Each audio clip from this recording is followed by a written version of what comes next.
Health Alert is brought to you by OU Physicians in Tulsa. Hello, welcome to Health Alert. I'm Pam Butler. Today we're going to talk about dreams, part 2, and joining me is Dr. Ivy Norris. She's the Vice President of the School of Metaphysics. Welcome to the program. Thank you. Now, you've been here before, but people may not have watched that program, so I want to start with you by asking to kind of help us understand what is the School of Metaphysics? Okay, be happy to. The School of Metaphysics is a 501c3 not-for-profit service and educational organization. The heart of what we teach are nightly classes from 7:30 till 10:30 p.m. in applied metaphysics. We teach people how to use their minds more effectively, how to live more of their potential, how to concentrate, how to develop different essential life skills like memory improvement and how to breathe through situations, how to reason, how to give their undivided attention so they can be more present in their life. Now, when you talk then about those types of classes and skill sets, how young can a person be, and then how mature, I'd like to say that instead of elderly, Ivy, if I may call you Ivy. Yes, certainly. I'd rather say that mature must they be to take advantage of such a school? You know, we've had people as young as 16 and as mature as 90 in the classes. There really are no limits as far as the maturity. We do recommend, though, if people are younger than 18, that we have a counsel with their parents to come and make sure that they know about the course of study. Okay. Now let me ask this question. This just popped into my mind. Let's say people who have parents that may be struggling with Alzheimer's or certain things that do affect memory. Could coming to a school such as yours, or your classes designed or they're not designed to maybe assist with some memory skill set, or not really? Well, it's different for different people. Sometimes we do a lighter program. We go into nursing homes and places like that and do lighter programs. The course of study is pretty whole in as far as the exercises and the reading material and things like that. So it's it can stretch people that may have difficulty with reading a lot. Okay, so people shouldn't sort of shy away thinking, well, I'm having a problem with memory because of my health condition. It's something where they really can contact you to say, this is my health condition, and what might you be able to help with? Right. We have many services that the school offers, intuitive reports, short courses, workshops, lectures that we offer the community, so we can cater it to what the people's needs are. Okay, now metaphysics, that is in your name. And people may wonder, now you described in terms of helping with memory skills and things such as that, but what does the term metaphysics really embody? Does it embody just those things you mentioned, or is it something a little more complicated? Very generally speaking, meta means beyond, physics means the physical. So it's a study of what's beyond the physical, and that is pretty broad. It's a study of relationships. It's a study of how to communicate both inwardly and outwardly. It's a study of the mind and how to use the mind's potential.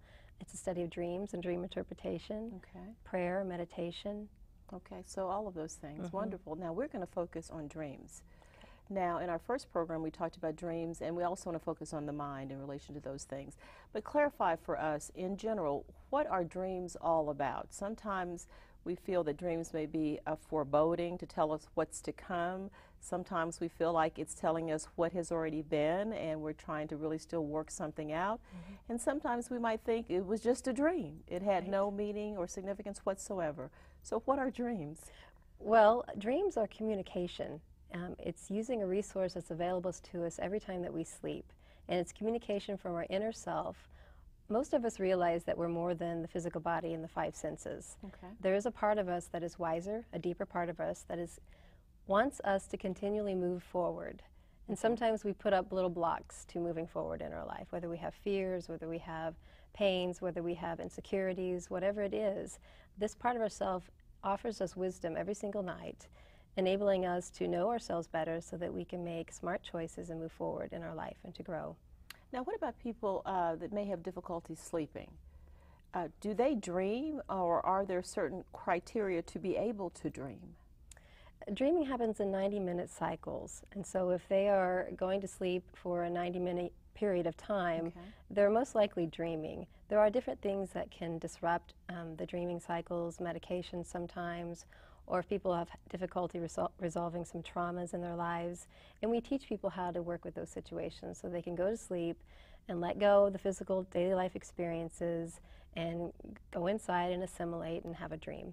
Now, what about people who say, well, I never dream?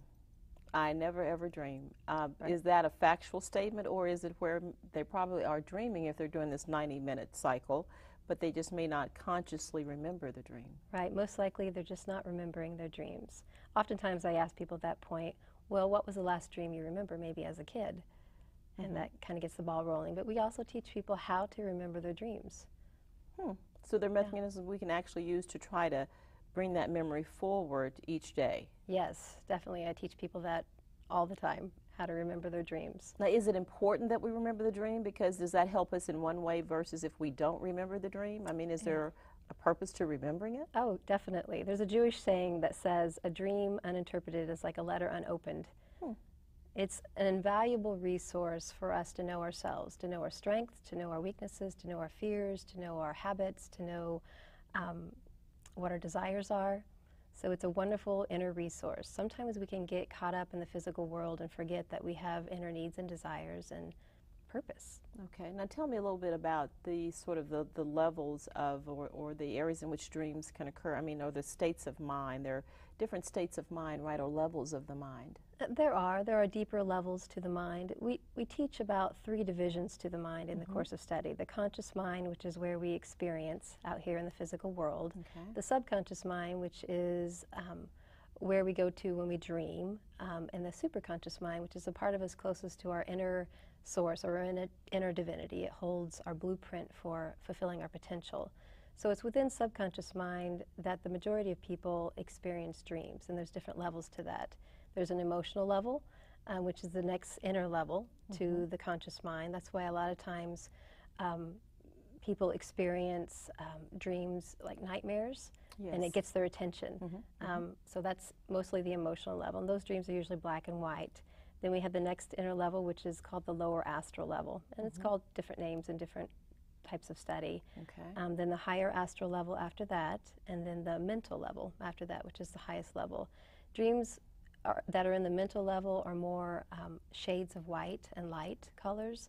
A lot of the Buddhist monks talk about white light dreaming, which is much different than the typical dream that we have because their state of consciousness is very refined with all their concentration, all their meditation, the purity of their thinking, the purity of their intentions, their ability to be still and present in their life experiences.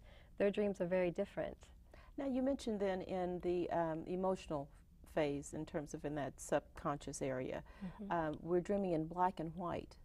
So we're seeing images only in black and white, and so what you're implying is there's the ability to see images in color as well as in black and white. Is there a significance other than telling us which stage we're in?